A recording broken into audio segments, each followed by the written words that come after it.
നമ്മുടെ നാട്ടിലെ ഉത്സവങ്ങൾക്ക് നാം കാണുന്ന ഒരു പൂരപ്പറമ്പുണ്ട്.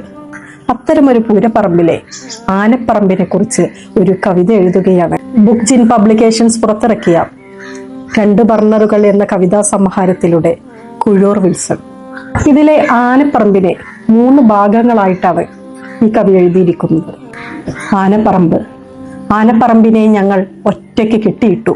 കയറ് പൊട്ടിച്ചോടിയ പശുക്കൾ, ഒറ്റ തിരിഞ്ഞ ആടുകൾ, കള്ളു കുടിക്കാൻ ഇടമില്ലാത്തവർ, കഞ്ചാവ് വലിക്കാർ, ചീട്ടുകളി, കിലുക്കിക്കുത്ത്, MDMA സംഘങ്ങൾ, പട്ടികളുടെ സംസ്ഥാന സമ്മേളനം, ഇരുചെവികളിലും തെറി പുരണ്ട തോട്ടികൾ, പെൺകുട്ടികളുടെ സൈക്കിൾ അവിടമെത്തുമ്പോൾ കാരണങ്ങളില്ലാതെ വെട്ടി ഉരിടി മിന്നൽ, അതിൻ്റെ പനകളിലൊന്ന് ഒറ്റയ്ക്ക് കത്തി. ആനപ്പറമ്പിന്റെ പാതിയടഞ്ഞ കണ്ണുകളിൽ നിന്നും ഓർമ്മ വീണൊഴുകി. നിലം നനഞ്ഞു, പുല്ലുകൾ ആർത്തു, ഓർമ്മകൾ പടർന്നു പന്തലിച്ചു. ഞങ്ങൾ ഒറ്റയ്ക്ക് കെട്ടിയിട്ട ആനപ്പറമ്പിപ്പോൾ ആനക്കാട്. നെടുവീർപ്പുകൾ കൊണ്ട് മെനഞ്ഞ അതിൻ്റെ കറന്റ് വേലികൾ. ഓർമ്മക്കാടിനകത്തെ ആനകൾക്കിന്ന് ഉത്സവം. അവരേറ്റുന്നത് അവരുടെ തന്നെ ഓർമ്മത്തിടമ്പുകൾ. ആനപ്പറമ്പ് 2. ആ ആനപ്പറമ്പിൽ തന്നെ ഞങ്ങൾ ഞങ്ങളുടെ പ്രേമത്തെ തളച്ചു. വീട്ടുകാരുടെ കണ്ണ് വെട്ടിച്ചെത്തിയ കുട്ടികളും, സമയത്തെ കൊന്ന് കുഴിച്ചിടാൻ ഏന്തി വലിച്ചെത്തിയ വയസ്സരും ഞങ്ങളുടെ പ്രേമത്തിന് കാവൽ നിന്നു. ഞങ്ങളുടെ പ്രേമത്തിന്റെ കാലുകൾ പൊട്ടിയൊലിച്ചു.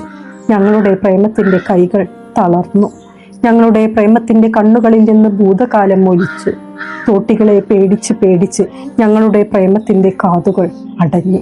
മഞ്ഞും മഴയും ഏറ്റ് അതിൻ്റെ തൊണ്ടയടഞ്ഞു. തീറ്റയും കുടിയുമില്ലാതെ മെലിഞ്ഞ്, കുളിയും ജപവുമില്ലാതെ നരച്ച് ഞങ്ങളുടെ പ്രേമം രാവും പകലും ഒറ്റ നിൽപ്പ് നിന്നു. എന്നിട്ടും അതിൻ്റെ മുതുകിൽ നെഞ്ചും വിരിച്ച് വെട്ടിത്തിളങ്ങുന്നു ഞങ്ങളുടെ തന്നെ ഉയിർത്തിടമ്പുകൾ. ആനപ്പറമ്പ് 3. ആനപ്പറമ്പിൽ മഴയും വെയിലും നിലാവും കാറ്റും ഇടയ്ക്കിടെ വന്നുപോയി. ഉപാധികൾ ഒന്നുമില്ലാത്തതായിരുന്നു അവർ തമ്മിലുള്ള ഇടപാടുകൾ.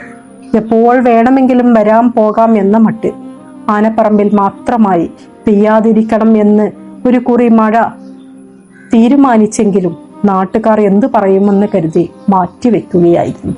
എന്നാൽ ഒരു കാര്യം പറയാം, ഒരിക്കൽ ആനപ്പറമ്പിന് മാത്രമായി മഴ നിന്ന് പെയ്തിട്ടുണ്ട്.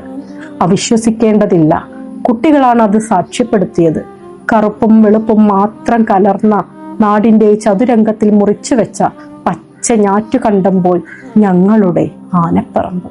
നാം കാണുന്ന ആനകൾക്കും ഒരു ജീവിതമുണ്ട്, കഥയുണ്ട്, കണ്ണീരുണ്ട്, കിനാക്കളുണ്ട്.